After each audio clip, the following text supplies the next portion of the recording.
Thank you, Mr. Secretary. And I love coming to a farm where someone, in this case it was Jim, introduces Secretary Redding as my friend, kind of gives him a nice tap on the shoulder and then invites him up to the podium.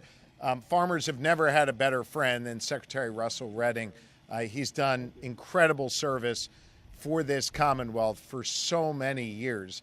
And I'm grateful that we were able to convince him not to retire and to instead join my administration. He's doing a hell of a job, Mr. Secretary. Thank you very, very much. It is wonderful to be here today at Cedar Meadow Farm, an opportunity for me to get outside, to learn, and to celebrate our rich traditions here in Pennsylvania when it comes to agriculture. You know, when I was talking to Steve earlier, by the way, when I say Steve, I'm just going to hold up his book. When I was talking to Steve earlier, you know, he and his wife are third generation here at this farm. I've been to so many multi-generation farms across this Commonwealth. There's something really wonderful about it. And to meet his son, the fourth generation, you may know his son, he prevented me from driving the tractor, and now the fifth generation, their grandson, who's preventing me from driving that ATV back there.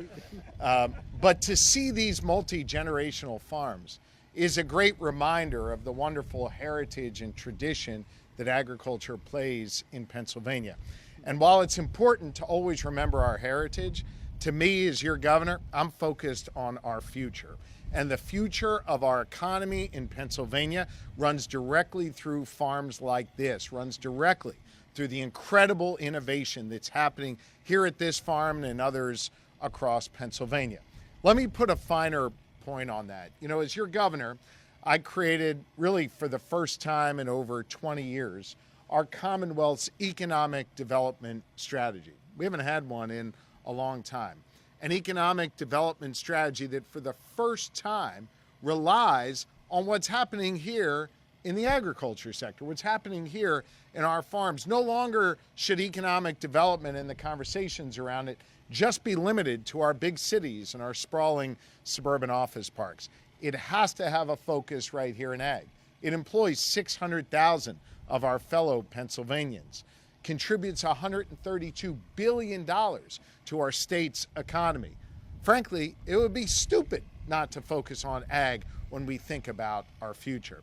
And so we have been all in when it comes to lifting up our farmers, strengthening their hand, investing in our farmlands, investing in agriculture, and now we're attempting to invest a whole lot more in ag innovation.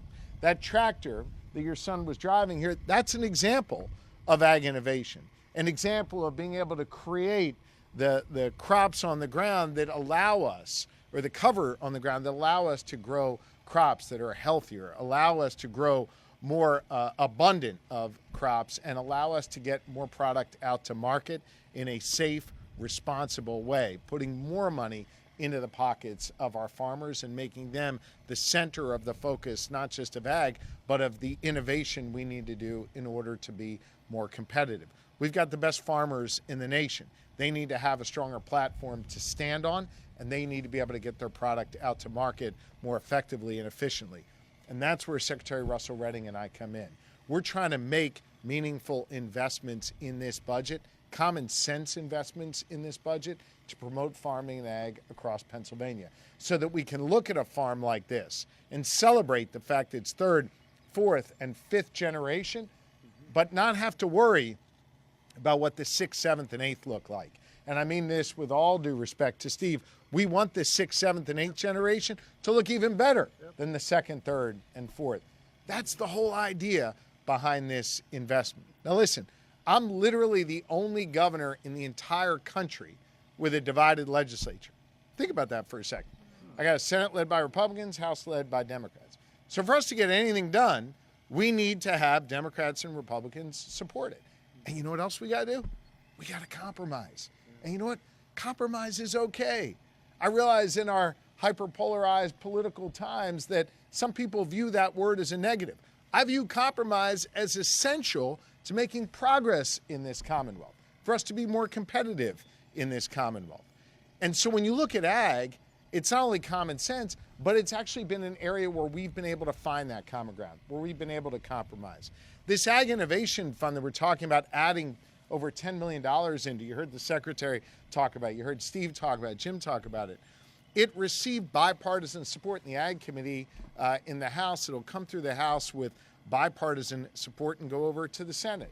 Of course, the Senate, their budget bill is written by your local state senator, Scott Martin, who I know cares about farms like this. There's no reason why they shouldn't be for this. This is an area where we need to continue to compromise and find common ground, bring Democrats and Republicans together, put more farmers to work, put better, safer, more delicious food on the shelf, create better marketplace for farmers to be able to not just feed people here in Pennsylvania, but people in other states as well. There are few things in life more noble, more honorable than farming, than putting food on the table of our fellow Pennsylvanians. There are few things in life that are more essential to our national security than what's happening here on our farms. It's time to invest again. It's time to believe again in ag, not just as a nice thing from our heritage, but essential for the future of this Commonwealth. That's one of the key causes of my administration. It's the work that Secretary Redding dedicates himself to every single day, and it's the work we're going to continue to do. And now we'll be a whole lot smarter because we have a book explaining to us how to do it. So, folks, thank you for being here. I'm looking forward to spending a few minutes with you, get to know you a little bit better. But with that, I got to take some questions here. So Steve's going to answer the tough ones. I'll answer the other ones. And I look forward to your questions from the media, and then we'll get a few minutes to talk. Thank you all very much.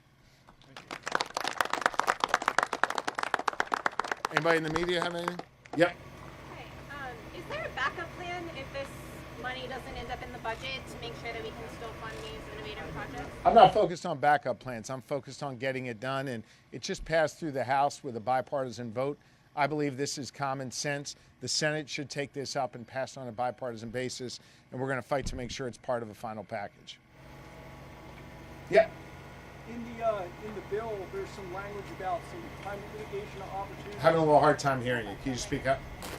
In the bill, there's some language about climate change opportunities with this, but there's also some farm competitiveness.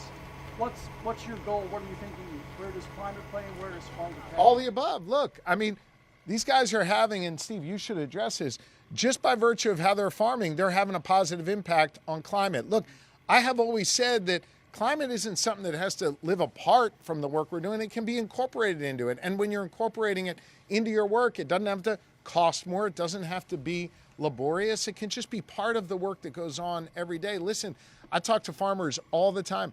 They care deeply about climate change. If we don't address it, it screws up their crops. It makes things more moist and the temperatures are off, which compromises their food and the crops that are being produced on their land here. They are essential to the work we're doing to combat climate change, and they're doing it in a thoughtful, smart, responsible way that isn't adding a cost burden to them, but becomes part of the work that they do every day.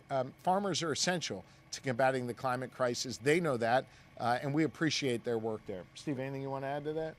Or any chapters you want to refer us to in your book? You know, always when the divisiveness about climate change always comes down to what's causing it.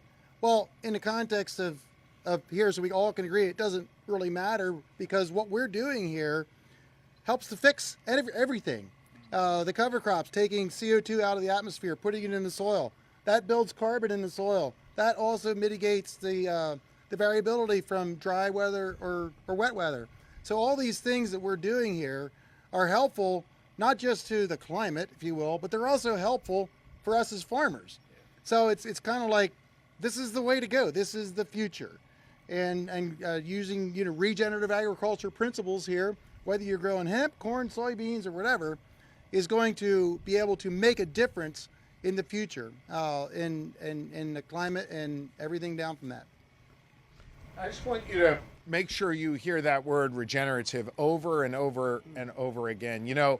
I know folks, when they go to the supermarket, they're used to seeing organic and they're used to seeing conventional, and that's important. Regenerative, I think, is really going to control an important path for us in the future, and it's farms like this and the work that guys like Steve are doing that folks need to pay attention to. I think this is the future. This is great product people want to buy in the markets. It's great for our planet, and it's great for business for them. Anything else from the meeting? We good? Thanks, everybody. Appreciate it.